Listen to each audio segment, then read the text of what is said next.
जय भीम साथियों, आज हम इको गार्डन आए हुए हैं जहाँ पे 69,000 शिक्षक भर्ती में जो आरक्षण का घोटाला हुआ है उसको लेके काफ़ी दिनों से प्रोटेस्ट चल रहा है, काफ़ी दिनों से धरना चल रहा है। आज धरने का 78वां दिन है और कल एक महाआंदोलन की शुरुआत होने वाली है। तो आज हमारे साथ इस आंदोलन को समर्थन देने के लिए मंडल आर्मी के अध्यक्ष अनिरुद्ध सिंह मौजूद है। तो आप बताइए कि इस आंदोलन का अभी 78वां दिन है, इतने दिन से आंदोलन चल रहा है, कई प्रोटेस्ट बाहर भी हुए, केशव मौर्य के घर के बाहर भी हुए। सरकार सुन नहीं रही है, या तो वो लाठीचार्ज कर रही है या तो मुकदमे कर रही है। आपको क्या लगता है इस आंदोलन की दिशा क्या होगी, आगे की दिशा क्या होगी? देखिए, ये जो सरकार है ये तानाशाही सरकार है। जब भी आपने देखा होगा दुनिया के तानाशाहों को, यदि आपने पढ़ा, उनको समझने का प्रयास किया हो, कोई भी तानाशाह जो होता है वो सवाल से डरता है, क्योंकि जब सवाल उठते हैं तो उसकी जो सत्ता है, जो उसकी कुर्सी है, वो हिलने लगती है। तो जब जब सवाल उठता है, जब जब शोषित वर्ग जो सताया जाता है सत्ता के द्वारा, तानाशाही व्यवस्था, मनवादी सामंतवादी व्यवस्था के द्वारा, जब वो लोग अपना हक मांगने का काम करते हैं, तब इसी तरीके की क्रूरता जिस तरह योगी सरकार कर रही है, इसी तरह की क्रूरता की जाती रही है। और ये बड़े पैमाने पर जो क्रूरता है, हमें लगता है इतना क्रूर हिटलर भी नहीं रहा होगा। आपने देखा होगा कि हमारी बहनों के हाथ तोड़ दिए गए, एक हमारा भाई जो था, जो बैठा हुआ था यहाँ अभ्यर्थी था, उसका सर फोड़ दिया गया।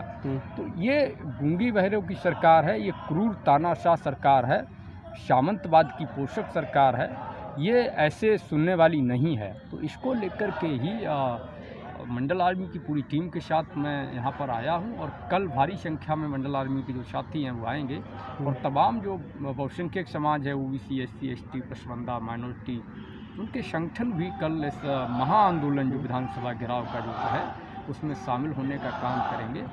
अगर हक अधिकार कल क्लियर नहीं होता है, अधिकार कल जजमेंट इनका नहीं होता है, इनका निर्णय नहीं होता है कि हम 69,000 शिक्षक भर्ती में जो 20,000 सीटों का इन्होंने घोटाला किया है, सीधे तौर पर ओबीसी और एससी बच्चों की सीटें छीन कर सवर्णों को देने का काम किया गया है योगी सरकार के द्वारा। तो इसके बाद राष्ट्रव्यापी बड़ा आंदोलन किया जाएगा, जिसमें पूरे देश के लोगों को बुलाने का काम किया जाएगा। तो आपको क्या लगता है यूपी की जो सरकार है, जो योगी की सरकार है, और केंद्र में मोदी की सरकार है, ये केवल सवर्ण और मनुवादियों की सरकार है जो आरक्षण पर लगातार हमले किए जा रही है?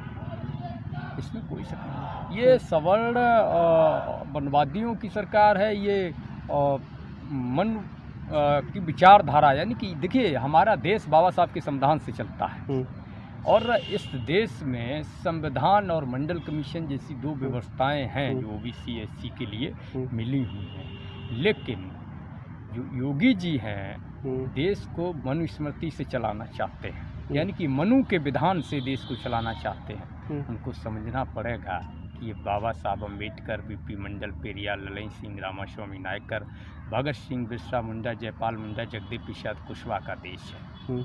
ये हमारे बहुसंख्यक समाज के सिद्धांतों से चलेगा, ये बाबा साहब के संविधान से चलेगा, मनुस्मृति से नहीं। ये निश्चित तौर पर सवर्ण पोषक सरकार है, सामंतशाही, सामंत व्यवस्था और फांसीवादी व्यवस्था की पोषक सरकार है। ये शोषकों को संरक्षण देने वाली सरकार है। तो आप बोल रहे हैं ये शोषकों की संरक्षण करने वाली सरकार है, ये मनुवादियों को संरक्षण करती है, ये आरक्षण के खिलाफ जितने भी लोग हैं उनको पोषित करती है। आपके आंदोलन में हाल में ही देखा गया इस आंदोलन को किसान आंदोलन से भी समर्थन मिला।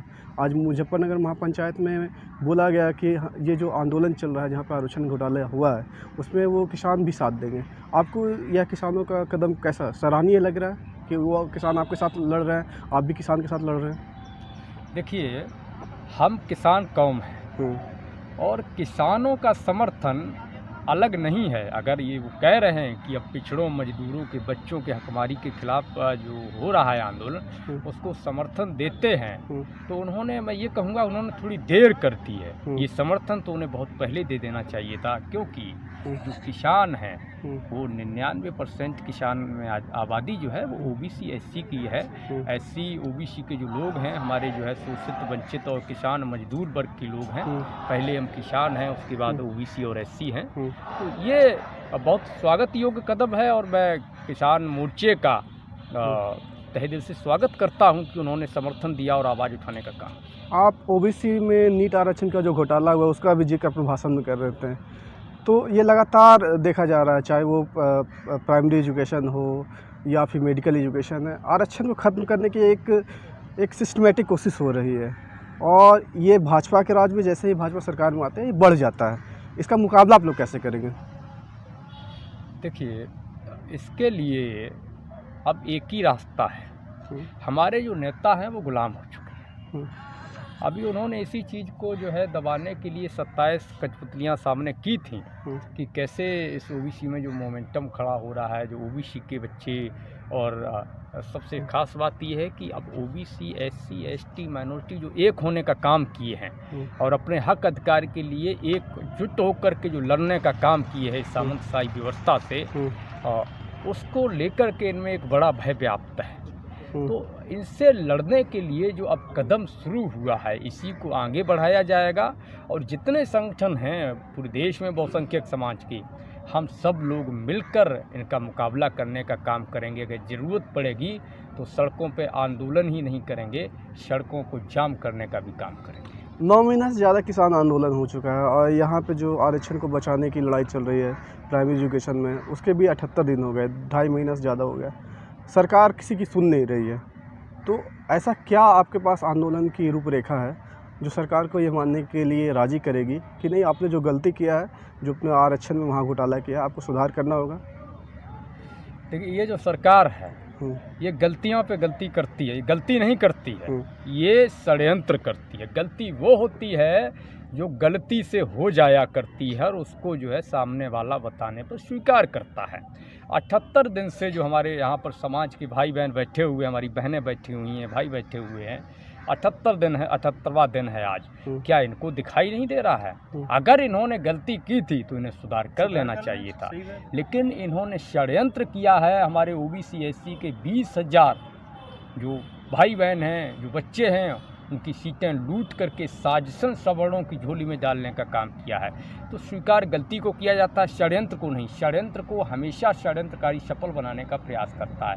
हम लोग इसके खिलाफ मजबूत आंदोलन करने का काम करेंगे। कल जो महा आंदोलन होने जा रहा है इसमें तमाम संगठन शामिल हैं। मंडल आदमी के साथ में तमाम और संगठन भी आ रहे हैं, भीम आर्मी है, सरदार सेना हो या तमाम और जो संगठन आ रहे हैं इसको समर्थन दिए हैं। तो सारे लोग मिलकर लड़ेंगे इनके खिलाफ और मिलकर जीतेंगे। हाल में देखा गया कि सड़क की लड़ाई के द्वारा कुछ पाया भी गया, ऐसा नहीं कि सड़क की लड़ाई से कुछ मिला नहीं। जैसे आप देखिए कि रोस्टर का जो मामला था, यूनिवर्सिटी में जो प्रोफेसर के रिक्रूटमेंट का जो मामला था, काफ़ी विरोध के बाद यूनिवर्सिटियों में काफ़ी विरोध और सड़क पर उतरने के बाद सरकार को वो वापस लेना पड़ा। SC/ST एट्रोसिटी एक्ट जो था उसमें भी सरकार को पीछे हटना पड़ा। आपको क्या लगता है कि इसमें भी सरकार को पीछे हटना पड़ेगा या किसानों के बिल की तरह है इसको में भी सरकार इसको लटकाए रखेगी? देखो, और जो रोस्टर का मामला था उसमें ये बैक हुए, बैक नहीं हुए, इनको ज़बरदस्ती धकेला गया। और जो SC/ST एक्ट का मामला था उसमें भी ये घुटनों के बल गिरे हैं। उसके बाद अभी कुछ दिन पहले जो नीट में 27% स्टेट कोटा ओबीसी का मामला था उसमें भी इन्होंने नाक रगड़ने का काम किया है।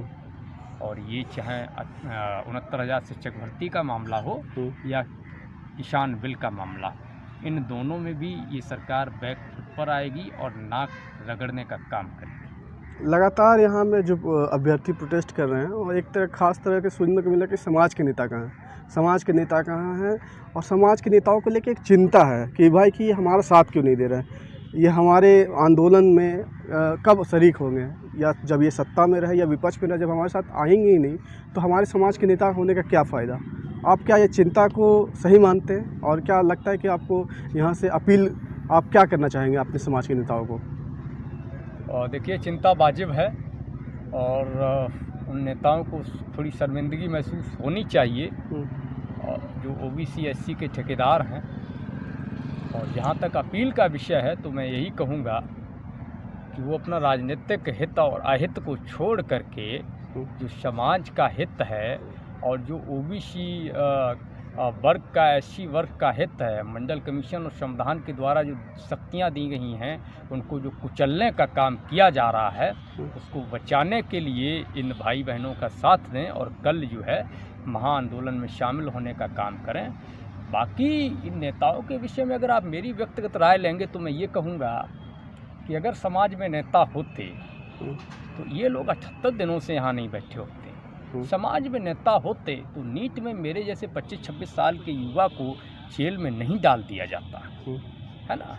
तो ये जो तमाम चीज़ें आप देख रहे हो, हमारी बहनों के हाथ टूटे हैं, सर टूटा है, ये सब नहीं होता। जो नेता है वो समाज के नेता नहीं रह गए हैं, वो कुर्सी के नेता हैं, वो एक व्यवस्था के नेता हैं, वो केवल धन संपदा और जो है सत्ता के भूखे हैं।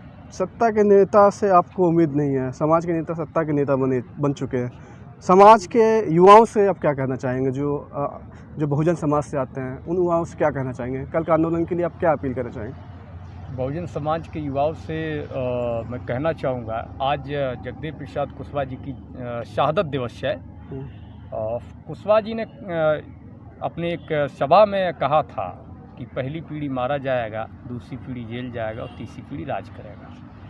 तो वो अगर सपना युवा देखते हैं कि हमारा जो समाज है वो राज करने का काम करे, जो कि वास्तव में हमारा हक है, क्योंकि हम इस देश के 90% जो आबादी हैं, इस देश की जो बहुसंख्यक समाज है, हमारे वोट से, यानी कि वोट हमारा और राज तुम्हारा वाला जो सिस्टम ये लोग चला रहे हैं, हम लोगों से वोट लेते हैं, हम लोगों से धन अर्जित करते हैं, तमाम माध्यमों से हम लोगों का इस्तेमाल करते हैं और फिर अपनी सत्ता स्थापित करके हमारे ही समाज का शोषण करते हैं।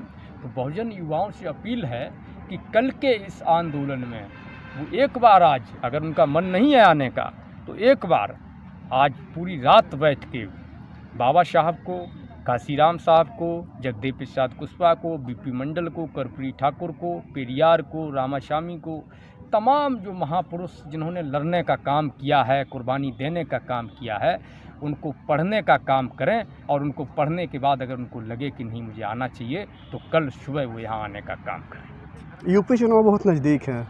किसान आंदोलन के जो नेता हैं वो भी मुजफ्फरनगर में आए हुए महापंचायत कर रहे हैं। यहाँ पे बहुजन समाज के लोग प्रोटेस्ट कर रहे हैं।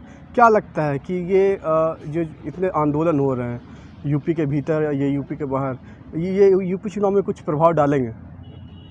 देखिए, वैसे तो मैं राजनीति से दूर रहता हूँ और राजनीतिक मुद्दों में मैं अपनी राय व्यक्त नहीं करता हूँ। हाँ, लेकिन निश्चित तौर पर है कि इस बार भाजपा का सफाया तय है, इतना अवश्य कहूँगा।